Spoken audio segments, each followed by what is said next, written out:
Hello, everyone, and welcome to Schmidt List. I am your host, Kurt Schmidt. I am so excited that you're here because we are up for a special treat today. I promise you. So stay tuned, and you're going to find out very soon why. All right, the Little Book of Networking is available on Amazon with the new book coming out on the 15th. You better get your copy of this. The reviews have been fantastic. I'm super proud of it. So make sure you go and check it out. Let's talk to our guest, Anais. Anais, how are you today? Hey, I'm doing super good. Thanks for having me on the show. I'm really I'm excited. I'm very excited you're here. Thanks for joining me. So, tell me a little bit about the work you do these days and who do you work with? Sure. So, yeah, I am a UX designer. I was a nurse in my past life.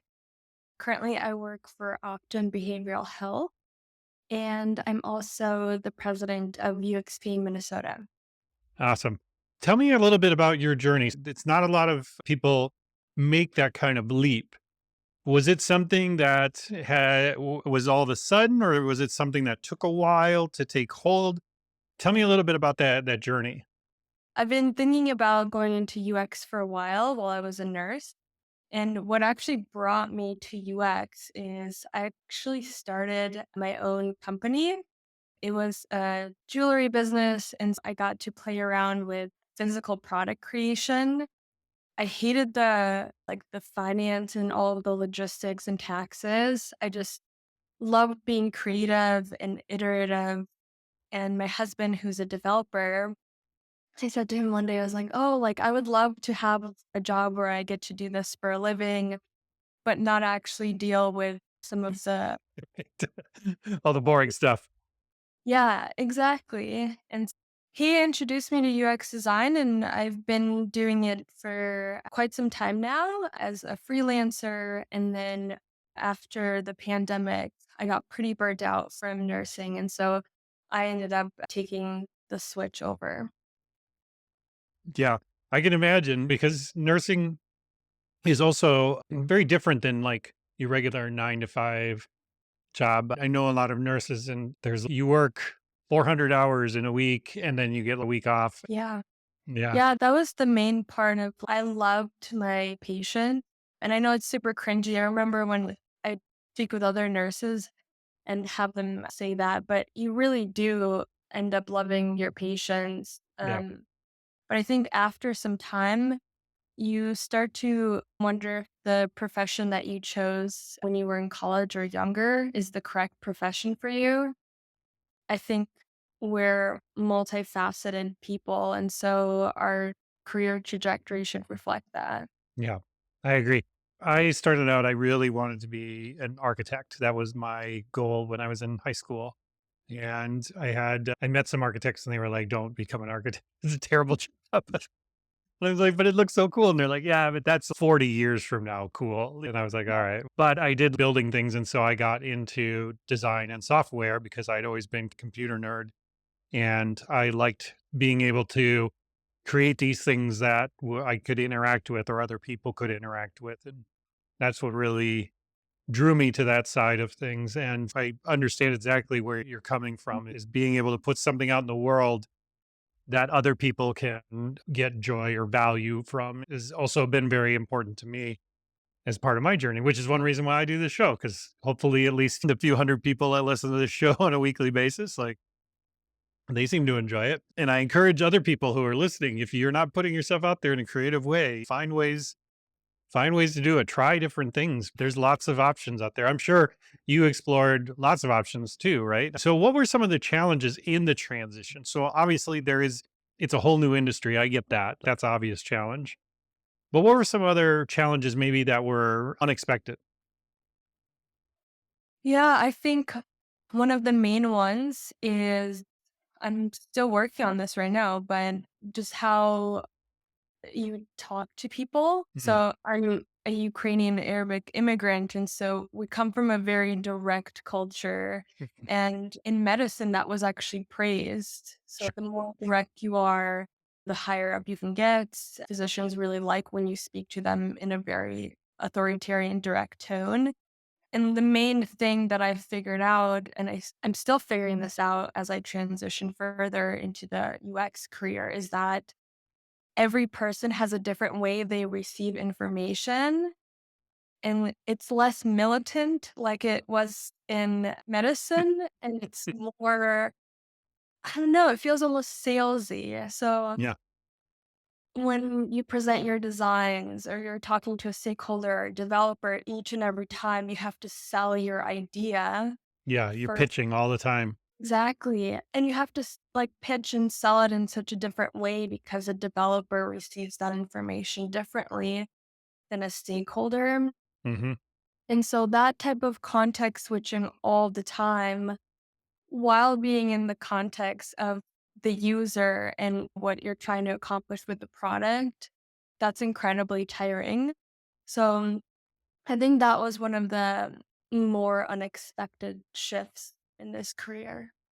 Yeah. I think to your point, that's one of the reasons why I felt I started to get good at it because I always felt a very natural affinity towards getting other people to buy into my ideas. And that was something that I was told early on by bosses. They were like, "Oh, you're very good with rallying the team. You're able to get the dust shaken off and get people moving in the direction that needs to get moving." And so that's one reason why I moved out of being a developer and an engineer into leadership and management side of things because that's real. I wasn't a great developer and I wasn't a great designer by any sense of the word, but I was really good at rallying the team. So I completely understand where you're coming from because especially UX, it's not an old industry. You're still convincing people that it's of value in a lot of cases.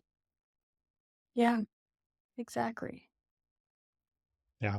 Yeah. It's amazing to me because things like human factors and stuff has been around for a very long time. But in this sense, in the digital space, for a long time, the engineers were held in very high regard and the designers were necessary evil. And I think things have changed over time, but there's still this value driven conversation you have to have constantly about the work you're doing. So, if you're to give some advice to people out there on this idea, maybe I'm interested in making this transition into the design space. What are some tips or things that you would tell them to keep an eye out for or things to think about before they make that leap? Yeah, I would say one of the things that I regret during switching is just taking such a long time to do it. And so I think the most successful people I've seen just in the industry alone, or even when you're career switching, is when you're doing that, bet on yourself and go all in. I was literally considering this for 4 years, just doing one off projects here and there and not seeing much success. And I think it's easier to give up when you're not seeing much success, but you're also not putting everything into what you're trying to accomplish. And so having that bullish attitude of betting on yourself, going all in and just working hard. I think one of the things is I hear a lot of, oh, you're really successful for having been in the industry for such a short amount of time. But I think the success we see with myself or anyone else is that it actually takes a very long time before you announce it to the world via LinkedIn. And it's a lonely road. It's not gonna be easy, but you can do it and just keep going, bet on yourself. Yeah, I love that advice because it's common that people tiptoe into these new challenges. And that's because we're insecure, right? We've even had to label that being new at something as imposter syndrome these days. It's even got a name now.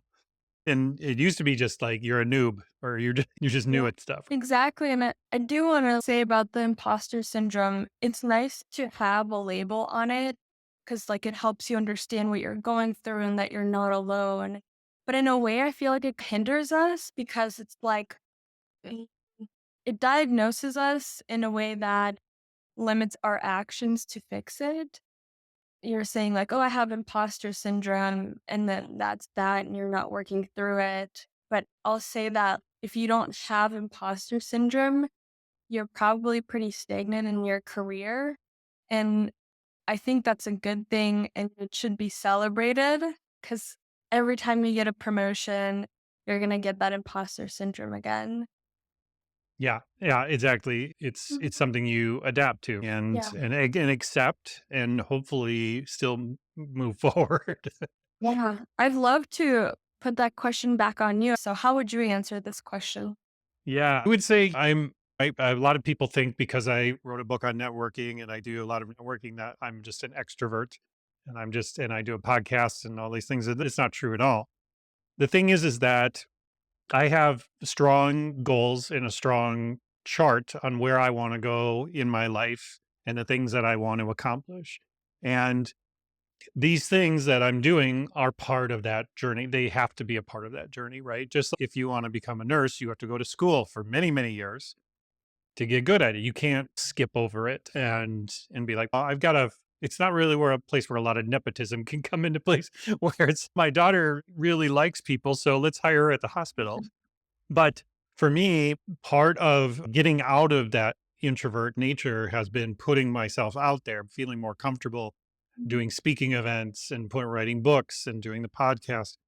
And honestly, I don't feel, and this happened many, many years ago, I don't feel like I'm growing unless I'm slightly uncomfortable. And it's a weird dichotomy because they live together, right? That uncomfortableness, but that also that feeling of growth live together at the same time. That's where I feel that imposter syndrome take hold, right? Because this feels good, but I feel vulnerable maybe at the same time. And that's I've learned over time to trick myself that that's when you lean in. When you're feeling that, that's the time to go, not the time to back off and think harder on things. And I've been a similar path to you when I was much younger. I was waiting around for people to give me permission to do a lot of things, or I felt like I was. I was waiting for my boss to say I was ready for a promotion. I was waiting for a place to say I was ready for a job. I was waiting for my team to tell me I was doing a good job. All these different things. I was waiting, waiting, waiting constantly. And I just got tired of waiting. Yeah. I think that's huge. I think that's a remarkable step in a person's life. And there's a realization that comes without you and I have discussed this before of no one is coming to save you. Yes. Like not even your partner and Right. not the people that are closest to you. They want what's best for you, but like you have to put in the work. And once you sit with that uncomfortable truth that like no one's coming, like you're drowning and you have to start learning how to swim, You do. that's when things start to happen. That's when, you start to network, start to write a book, career Right. switch. That's when life really opens up. Yeah. And it also makes you the driver in the driver's seat of your own life. So, for example, I think it's really easy for people to blame other folks for not getting what they want because it's not on you if you fail. Oh, it's because, this other person didn't give me the permission It's their or, fault. yeah, exactly. And so taking responsibility for your actions in your life and what you want to do with your life, man, that's just so freeing and so exciting. 'Cause then you start living life rather than watching and consuming how other people are living their lives. Exactly. Yeah. And again, there's nothing wrong with taking ideas from other people and adapting them to you to see, oh, I'll try that on that lifestyle a little bit, see how that feels. And maybe I'll be that person for a little while. And there's nothing wrong with that because those are also ways in which you can grow. But again, it's as soon as you close your mind to those sorts of things, as you close your mind to these other opportunities and the other way of thinking, that's when you start becoming stagnant and that's where I've seen in people where insecurity really just takes hold and it just locks them to the ground and they can't move forward. And so you've got to get yourself in uncomfortable spaces on occasion and try things on, see how it feels. I always tell people to do a speaking event, try to do something like get out there and say something because it's good for you. You never learn as much. Yeah. And I feel we get so boggled down of what will people think of me? But if you zoom out and really were on a floating rock thinking about themselves. And, I think you owe it to yourself to do something and try for something you might actually like or can turn into your passion rather than playing it safe, because you can also fail at something by playing it safe. Um, Yeah, so yeah, and boring. and boring. Who wants to be bored? And so I want to ask you, what do you do to stay on top of you're working in user experience design, but you're constantly having to learn because it's a industry that changes all the time. The titles of people change about every 5 years, and job descriptions change, and roles change, and new roles appear in the industry. So, what do you do personally to stay on top of the changes and things that are happening out there? Are you consuming newsletters, YouTube? Is UXPA a good part of that? Yeah, that's a great question. I actually asked my mentor this a few weeks ago. And one of the things is that I actually don't. I it's a lot of noise to me at times. Yeah. And so personally, like I have my set of values and family, my faith, my workout routine that keeps me grounded from the noise that's happening in the world. And then professionally, I tend to do the same thing where you have all of these, like the newsletter, the this, the that. And I think it's important to have your hand on the pulse, but also just shut out the noise and keep at the fundamentals of what are the design principles. And then also, who is it for? Because we have AI, and that's a big buzzword currently, but I don't think AI is appropriate for every customer or every product. And so, just digging into simplifying, I think, is a lot better than just reading all the articles. I don't know if you announced your new book, but it does a great job at the fundamentals and going back to the basics, getting really good at the basics. Mhm.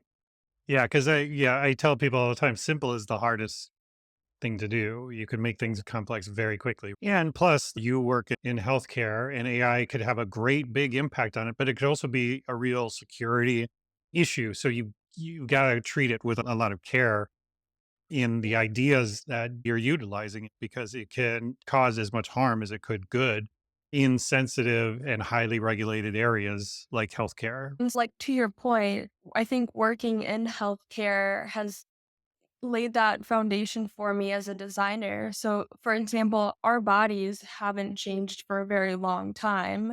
And we have all of these medical practices and this and that we're testing out, but some of them never make it through FDA. And so we never approach the patient with a new technology unless it's become a best practice. And I think in design, there should be a good balance between 80/20, the 80% being fundamentals, and then the 20% being something that's innovative. Yeah, for sure. You need to balance it because I fall for bright and shiny objects all the time too. It's very exciting, right? Everybody loves something new, but you've got to remember why you're there and what is the problems you're trying to actually solve, right? And sometimes, sure, new tools can solve those problems, but in many cases, like you said, 80% of the time, it's probably your experience and your perspective that's going to solve those problems first. And then maybe 20% of the time you can throw a tool at it and see what it can do. I wanted to ask, so Yeah. sometimes I feel like we don't talk about this enough, is that gut feeling, Mm, especially UX, right? Or business. It's like innovation, but it still sits at like the comfort level. And sometimes as UX designers, it's like you just feel it in your gut that what you're going to do is going to be great. But how do you communicate that to the stakeholders? yeah, for me, it's always been about storytelling. It's you've got to become a great storyteller. And honestly, when I was younger, one of my mentors told me to be good in creative space, you've got to be good at storytelling. And so I read books on how to tell better stories, and I took classes on how to tell better stories. I've even over the last couple of years taken different creative writing courses. And these are for people that want to write fiction, which I don't want to write. But that's not the point. The point is learning the structure of what a good story is, how people can respond to a good structured story, and then how you can put that together in a way to really communicate your values and get buy-in. So to me, the biggest thing I've worked on over the last 15 years of my career is storytelling. Because in my role as a leader in an organization and then also as a consultant and a coach, it's all about storytelling. It's all about being able to say, this is where we're at now, and this is where we want to get. And then everybody can see this is where we're going. But if they can't see how to get there, and you can't explain that in a story that is, and when I say story, I don't mean like some fanciful thing. It's something that people can follow. That's probably been one of the biggest unlocks in my career. Uh, Yeah, I love that, or that you can also learn these skill sets. So I'm not good at storytelling yet, but for me, it's like there are resources yeah, with that or anything else, like even being charismatic. There are resources how you can become better. You're not just born with it, it's something that you can practice and then. exactly. Yes. And that's the thing I always tell people too is that I've always heard the term like born leader or things like that. It's not true. These things are skills that can be learned. Soft skills, they can be learned. They're just the hardest skills to learn. Right. Yeah, I 100% agree. And if someone's a born leader, they're probably born into a family where. Yeah, they're surrounded. Exactly, right? Like they're like, I think of the Kennedys whenever we, like, have this type of discussion. Right. I really think whatever it is you wanna become good at, you can learn. Yeah, for sure. And you look at famous actors and actresses, and a lot of times their parents are like teachers and people like that are put themselves. You might think, "Whoa, this person comes from a family of teachers. That's so weird that they became an actor." And it's like, not really. Teaching is acting too, because again, they're good storytellers. You have to be a good storyteller to be able to teach students and have them follow along. Yeah. And I I remember obviously nursing was exhausting, but it's a different type of tiring. Like I felt a bit exhausted and I was like, why am I so tired? And I realized that with UX, it's almost like method acting. For a certain amount of time, you put yourself in the user's shoes, right, create a product that matches them. And it's exhausting. Like I still haven't mastered the art of coming out of the world of the user. it's something I've talked about for years in the design space is that there's a lot of emotional labor that goes into it versus Yeah. like the physical labor. And because again, like you said, you're context switching constantly between as the solution person and as the person who's experiencing the issue or the or sees an opportunity, right? It's not always a problem, right? It could just be there's an opportunity here. There's a lot of emotional labor that can go into that when you have to explore their mind space and live in their shoes because that takes it really takes a lot out of you to do that. Yeah, I totally understand that. It's something that I've experienced many times in building software over the years because you're also balancing not just that user's needs, but then the stakeholders, the ROI that they want to drive from those things. So you're balancing a lot of expectations all at once and that can weigh you down. Yeah, you're like this octopus trying Yeah. to in a way, it's beautiful, right? Because I think it creates this multifaceted product, but Yeah. yeah, and It's something it's not something you can just learn out of a book, that's for sure. You've gotta get in there and get dirty, right? yeah, I think going back to the first question is you asked what would Yeah, I give advice on, yeah, and like, literally what you just said is getting your hands dirty and really just doing a lot of work, and yeah. yeah, I think it's great.